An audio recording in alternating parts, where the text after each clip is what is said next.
So I'm going to still ask people to keep it to about 5 minutes so that we can do a question and answer. Tom Cole was part of the negotiations the last time around in 2010, so he can maybe answer some questions as we go through it. Dan Hort, of course, is our amazing TA who comes to our Cable Advisory Committee meetings and helps us out. We did notify Comcast that we were doing this tonight. They weren't able to send anybody, but we would hope to be able to communicate any concerns that you guys have to them. So you can stand up and speak. It will be recorded. If you brought a letter, you can give it to me and I will put it into the record. I put out a survey in the past about 3 weeks ago, and I got 83 responses, which is pretty good for August. 50 were from full-time residents, 33 were from part-time. About 20% of the people who answered the survey don't have the option of Comcast coverage. That's a pretty significant portion of people who aren't covered. Those who don't have coverage mostly commented about worrying about safety. They're not able to monitor their homes remotely for water damage in the winter, for fire damage, security, that kind of thing. They're also not able to have their kids do homework here, which is, of course, really important in a town where we're trying to retain young people and working families. And they're not able to conduct business at home or watch Netflix, which is very important to me. So it's a big deal. And those who do have Comcast, their most frequent complaints were that it was unreliable or slow, that the fees were exorbitant, and most people said that they wanted to see a competitor come in. And we can talk about whether that's possible, but it was something that came up a lot, so we can address it here. And now I'm going to turn it over to the first person who'd like to stand up and speak, and you can use either one of these microphones. Thank you. Before you start speaking, I'd also like to say I've been in contest with Comcast. The gentleman who would normally come to a meeting like this was not able to be here tonight, but I told him that we were recording it, and I will send him a link to the recording then so that he's able to watch it at a later time. So we will also summarize all of your comments, and that will be part of the negotiations. I'm not sure this is on, but I'll try to speak loudly.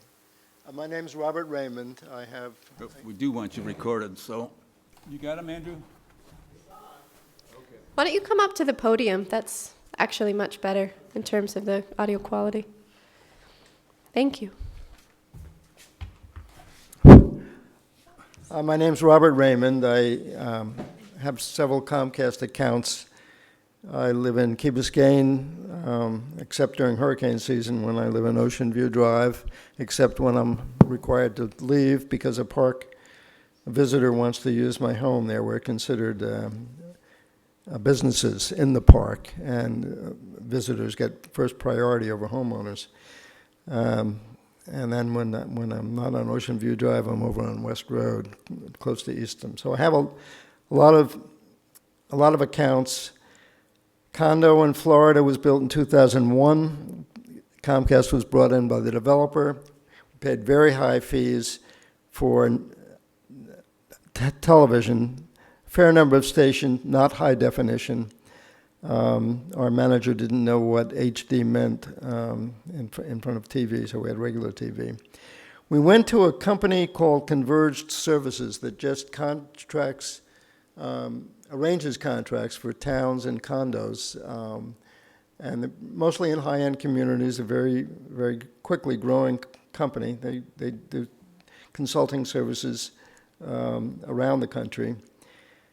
They brought in 4 companies to compete against Comcast, which had a monopoly in our area.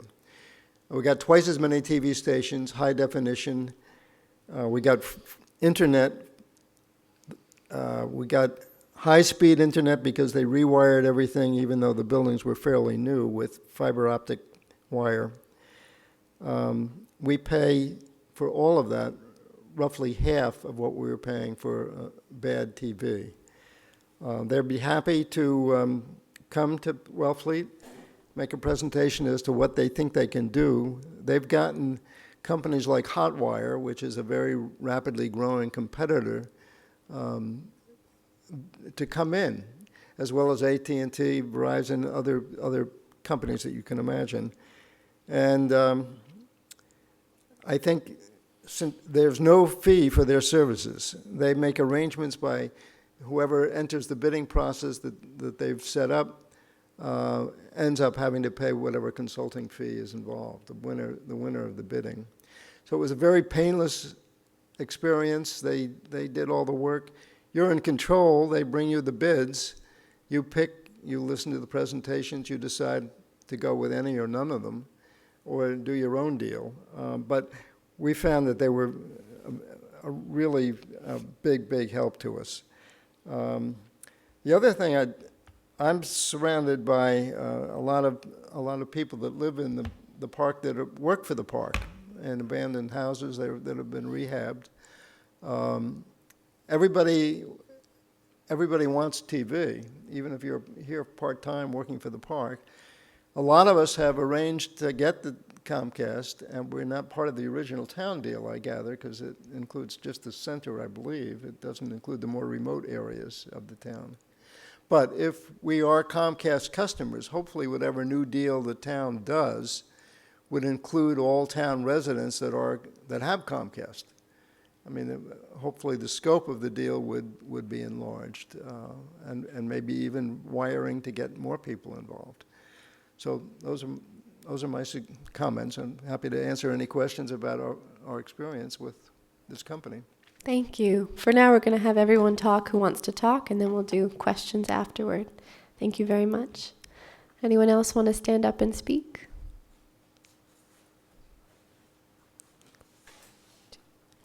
Thank you.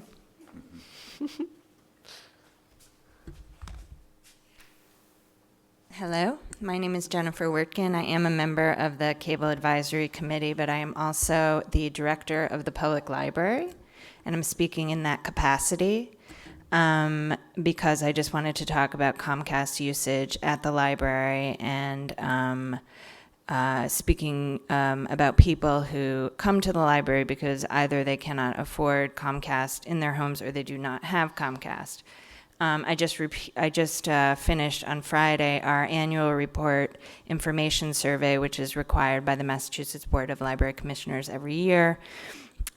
We had 630 public computer sessions per week, which is a total of 32,760 usages this past fiscal year on our 14 public terminals, and we had 10,034 unique wireless sessions this past year. So as a total, we had 42,794 internet sessions between Wi-Fi and our public computers, which is up 15% from last year. And so all of those are people that either don't have internet, can't afford internet, are outside the scope of it, of Comcast. And I just wanted to sort of give you that information to give you an idea of what is missing in the town from the perspective of the public library, which is the one place you can get it for free. So thank you.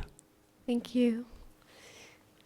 Would anybody else like to enter a comment to the record?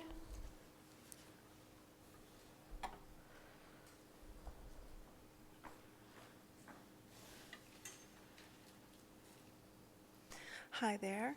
I'm Heather Draws. I'm a resident of Wellfleet. Can you speak a little bit more into the mic? Just lean down. Yeah, I need a taller mic. you do need a taller mic. All right, and I need my glasses too. But Heather, for the moment, why don't you just sit here and use this mic? Oh, Yeah. Just make it easier.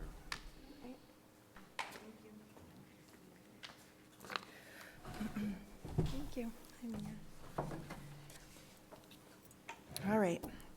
How's that? Closer. All right. I'm going to read my letter, which I edited about 14 times to make it 2 pages. Julian's heard it, my son, in the audience about 15 times, so he can take a break. My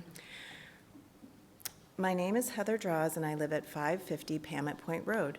This is where I've lived year-round for over 25 years, which is most of which was with my late husband, Griswold Draws. He purchased our National Seashore property in the early 80s. We married on our front doorstep in 1994 and had 2 sons, Emmett and Julian, in 1995 and 1998. This is the only home my sons have ever known. We struggle with our utilities. Our road does not meet the density population criteria Comcast has set of 20 houses per mile for cable services for economic reasons. It has 11. This means no bundled TV, telephone, and internet with Wi-Fi, No cable means no cable access or public TV. One house on our road serves as one of the National Park Service AmeriCorps housing units. Each year, we see new participants getting their bearings. They walk and bike and drive down the road looking for better cell reception, and I'm assuming they have limited internet connection as well. Every year, there are new young people struggling with this problem, while mine continue to struggle as well. Other neighbors of mine include populations of people over 80. I know calls I make are not always reliable, and I worry about connectivity. 911 calls from cell phones on our road are not always an option. The cell signal disappears completely in places along our road. I am here today to suggest that the town of Wellfleet, together with the Comcast company, the Eversource company, the Verizon Landline Division, and the National Seashore, come together to include Pamet Point Road in a comprehensive plan to update services. My road is 1.3 flat paved town road. It is a picturesque road to live on. It is a favorite to the townspeople and visitors alike. Our underground phone line is aging and faulty. In the past, the electric power outages on the poles have been frequent and lengthy. Last year, Eversource removed over 100 dead trees near the lines. They also performed core sampling and surveying of the electric poles. I am assuming pole replacements are next. Now would be an ideal time to plan a cable connection to include Pamet Point Road. I am only a resident and have little sway with anyone to coordinate an effort of this kind, which is why I'm asking for assistance for myself and others. Maps are needed to be available to the public to know where the coverage has failed to reach. I could not access these maps as a resident. I do not believe it is an insurmountable task to extend coverage. It would take planning and money. Across Wellfleet, we have talented and interesting artists, intellectuals, and various other cast of characters that have year-round and seasonal homes, some of them in the National Seashore. They also have visitors and renters, and it seems a shame that for all they have brought to the cultural landscape, some are lacking basic services in these more remote locations. Low-density locations are habitat not only for people, but for wildlife we all enjoy. There is open space for healthy air and water quality, nesting, shelter, and food for wildlife, and trails and ponds and beaches for contemplation and recreation. It is rest and inspiration for the soul. Imagine what potential would be revealed if stronger internet and cell service could be provided to these curious places for the comfort and security of its caregivers, visitors, and neighbors. The world has changed, and we all need to help keep evolving and growing with the times to be both caring and connected. I have spent time and money getting what services are available, including satellite service, cell boosters, unlimited cell phone plans, and still am lacking for basic things like music and video streaming services, YouTube, FaceTime, live online services, reservation and ticketing sites, as well as large sites like educational or governmental sites. The satellite and cell signals are not good enough for these services in normal usage. We all travel to the library, family and friends for computer needs when necessary for more services. Not having good internet and cell services causes conflict and frustration on a regular basis. Leaving our Wellfleet home for a better situation would be unfortunate, but I'm weighing it out for our future and my ability to have this place meet our needs for year-round living for myself and my sons. If the town wants to retain young people, the youth require updated services to meet their needs to be content and competitive. I need your assistance to unlock this potential for myself, my family, my neighbors, and my townspeople. It should be a priority for all taxpayers for basic services for safety, convenience, practicality, and potential. Maybe Wellfleet can lead the way in finding an agreeable solution in a comprehensive town plan with that other towns could follow. Comcast is the bird in hand. New solutions are perhaps years away. I hope a plan can be set into motion this fall by someone with more power than a residential customer like myself. I believe a comprehensive cable and cell signal plan to include remote coverage will make for a stronger, safer, and more vibrant Wellfleet. Thank you. Thank you. Is there anyone else who wants to put a comment into the record? Okay. Tom, can you speak to how I think earlier you had something to say about the original mapping of the Comcast negotiation last time around? Like what areas were supposed to be covered? Oh, yeah, I think, and I know what you're speaking of. For the last contract 10 years ago, we were very strongly encouraging and desiring to have service out in the seashore. Basically, Wellfleet by the Sea is a small community practically. It's about 4 or 5 streets, certainly more than 20 people per mile there. So we negotiated pretty strongly for that. And even though Comcast didn't want to put it in the contract, they put it in as a side letter. Some people thought that was not going to work very well because a side letter, it doesn't carry the same kind of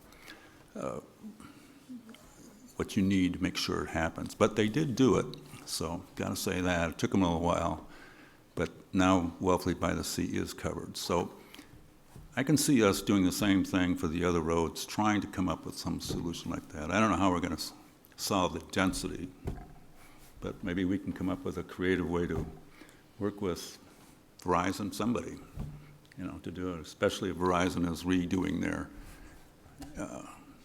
they're underground. If they're doing that, then it could work. So I think that's it in a nutshell.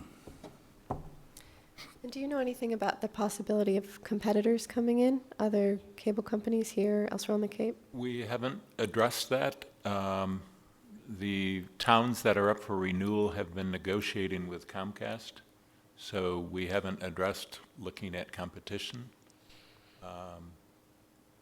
A few years ago, we asked Verizon if they were interested, and they weren't. They said it just wasn't. But in fact, they pretty much stopped doing a lot of build-out around this in Massachusetts. So I don't know who else. Would be RCN, which is the part of the backbone. I can't remember the name of the thing. The cable backbone. It serves the towns as an emergency route. They're trying to also start a business, and they were contracting with RCN. They're a small company that operates out of the Boston area, but I haven't heard anything.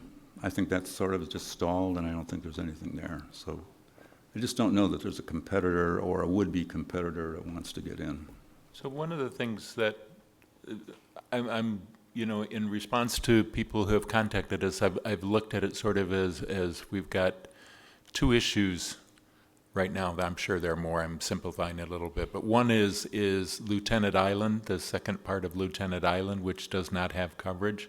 I think they have the density. They've just got the problem getting Comcast to help them get the easements to get there. So as the town, we're going to work through Comcast and see what we can do to try and find a solution there.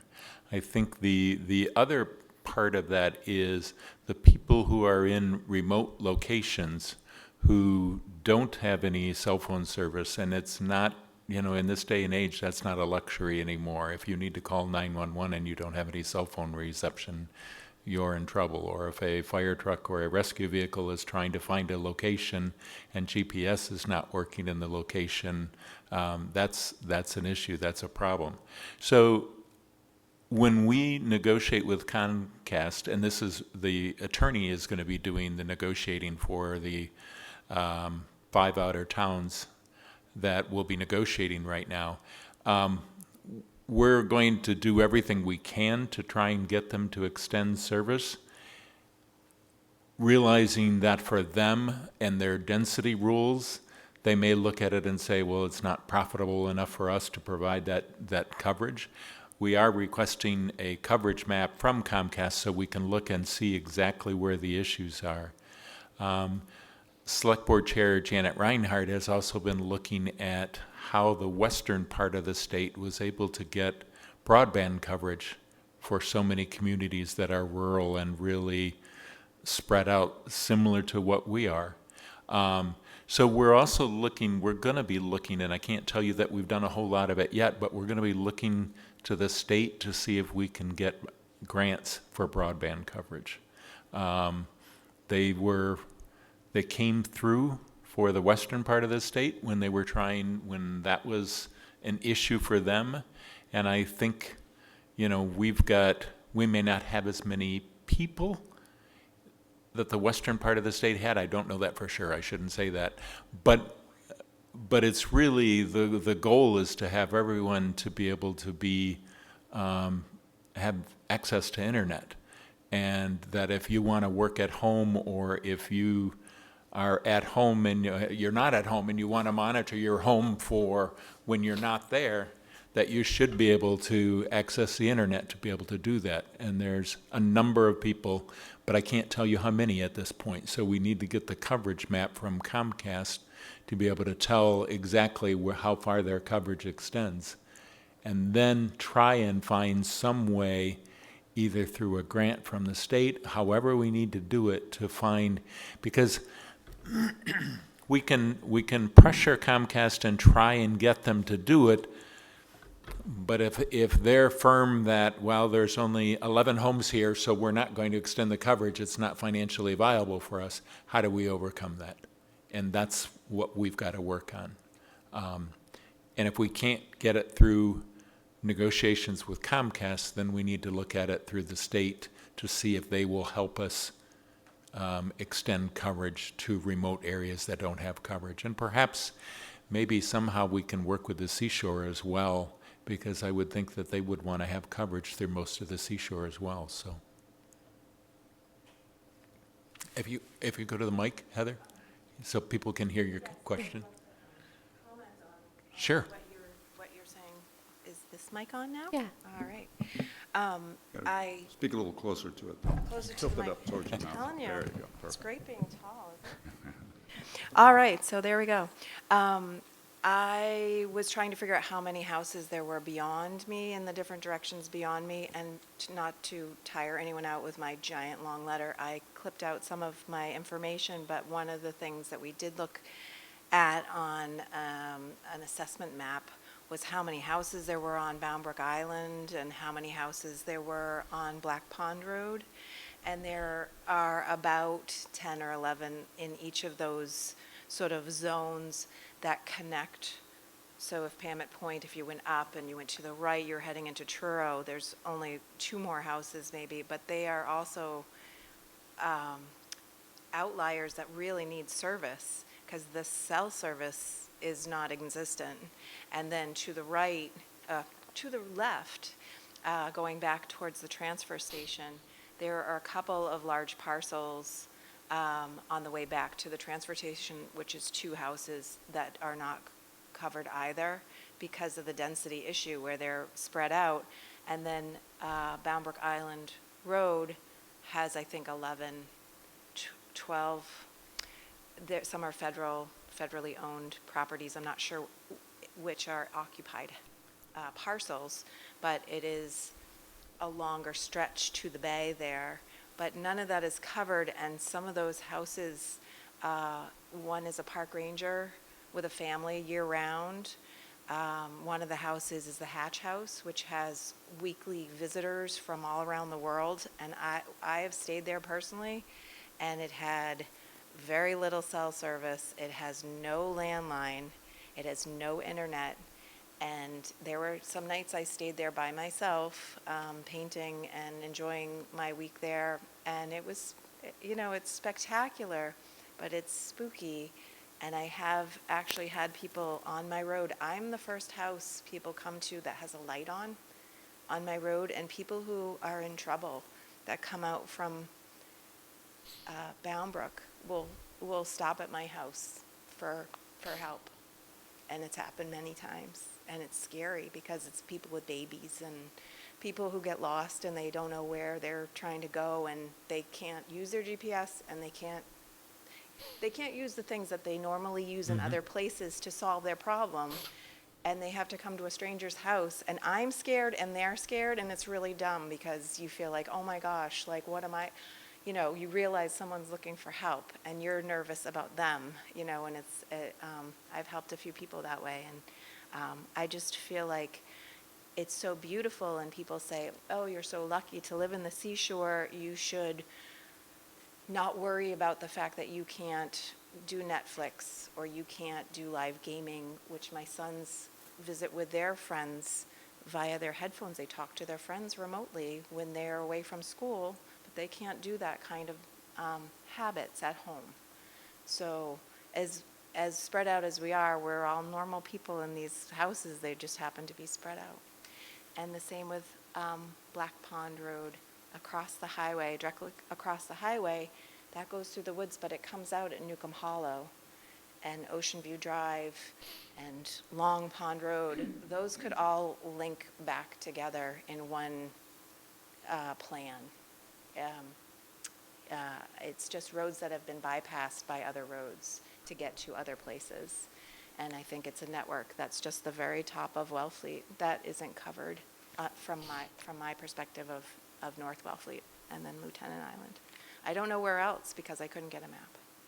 So anytime you have any statistics like this, like which houses or which areas are not covered and situations that have come up, don't hesitate to send me an email because I'm collecting all of this information. I've also worked with a gentleman from the Lieutenant Island group, and the more data I have to be able to present to Comcast and say why we really need something, the better. So anyone who is here, don't hesitate to send it to me, and anyone who's watching on TV, don't hesitate to send it to the town administrator's office because it just gives me more ammunition when I'm talking to Comcast. So don't hesitate to send me information. I'd be happy to meet with you anytime. Thank you. Thank you. How long ago did you request the coverage map from Comcast? You know what? I sent it to the person who is out of town right now, so I'm Okay. not I'm just blaming him for wondering, not as responding. opposed to having people piecemeal, it seems like something if you're in negotiations, Yeah. they would. Yeah, should I provide. sent it to him and got an automated response, so I'm Okay. not blaming him for not sending it to me. So. Okay. And as far as the statistics go, I still have that survey online. It's on the front page of the town website. You can find it there. There's also hard copies here at the Council on Aging, at Town Hall, and at the library. And we're going to be collecting responses for the foreseeable future, at least through the early part of the fall. So please fill it out and encourage other people to fill it out because I love having numbers. And I can say this many people, this percentage aren't covered. And I think that's pretty effective. What you're doing is you're giving us the ammunition that we need when we're talking and we're doing the negotiations. And Select Board Chair Janet Reinhardt and I were talking as well of trying to do this. We know that there are people in Truro who don't have coverage. I'm not sure how much that, the 5 towns that are involved right now, Eastham, Brewster, Orleans, Truro, and Wellfleet, I'm not sure how much a lack of coverage affects Eastham, Brewster, and Orleans, but if they have the same type of issues, then we can look at more of a regional effort, and I think that might help when we're trying to apply for grants at the state level as well. So the state has been very receptive to anything related to economic development. So if we can allow people to live on Cape Cod and work from their home because they've got good internet reception, I mean, that's what better economic development can you say? What type of business are you going to start? Well, I'm already employed. I'm already able to do my job. I just can't do it from the Cape because I don't have internet reception. So that's one of the things that, we're going to try and cover it from all points of view. One is a public safety, but also from an economic development point of view. We don't have any idea, but we're sure that there's a lot of people who might work from home who can't. So they end up going to the library and using the computer there, but how long can they do that? So the fact that people can't work from home because they don't have internet access, if we can give them good, strong, reliable internet access, it's a no-brainer for economic development. I just wanted to add that the last few years of my husband's life, he was pursuing his passion of photography, and he gave up on our house and rented a place in Truro Tradesman and got business Comcast there so he could do his business. But he paid rent and set up a business line because he could not do what he needed to do at home. And we've subsequently had to let that rental go and a family house go that had great high-speed internet where my children would go and we'd take computers and we'd drive computers to another town, to another place that we had access to, because we really cannot do the things our peers are doing from our house on Pamet Point. And other people just can't believe I don't have it, I can't get it. I've tried every way to try to get it for my sons, and we worked around it. My kids both came home from college, and the first thing I did was get them to update their library cards so that they could go sit at the library, and they've spent I don't know how many hours in their cars outside of the library their whole lives. On, standing on me, standing next to me, on the benches, now in their own cars. And it's a sad fact, and I'm hoping for my next generation, maybe I can get it set up at our house so we can run businesses from our house. So thank you for addressing the economic. Sure. Although everyone should still update their library cards, even if we have internet. Does anyone else have specific questions that Dan or Tom or possibly I can answer? Yes. My name is Sumner Stone. I'm a resident on Lieutenant Island. I wanted to ask Mr. Cole if 10 years ago when the Comcast renewal came up, if any provision was made about wiring Lieutenant Island. No, it wasn't part of anything we discussed in the negotiation. Okay. I know that one half of the island area was covered, that's all we know, and we didn't really hear anything about the others. So. Is there anything else? No. Okay, we're going to keep working on this through the fall. Please continue to send us all this information that you have, and don't hesitate to reach out to me. Is there anything else you guys want to add? Just, I keep saying this. My email is dan.hort, H-O-O-R-T, @wellfleet-ma.gov. And anybody in town who has comments or lifetime experiences that can share those with me so that I can share them with Comcast.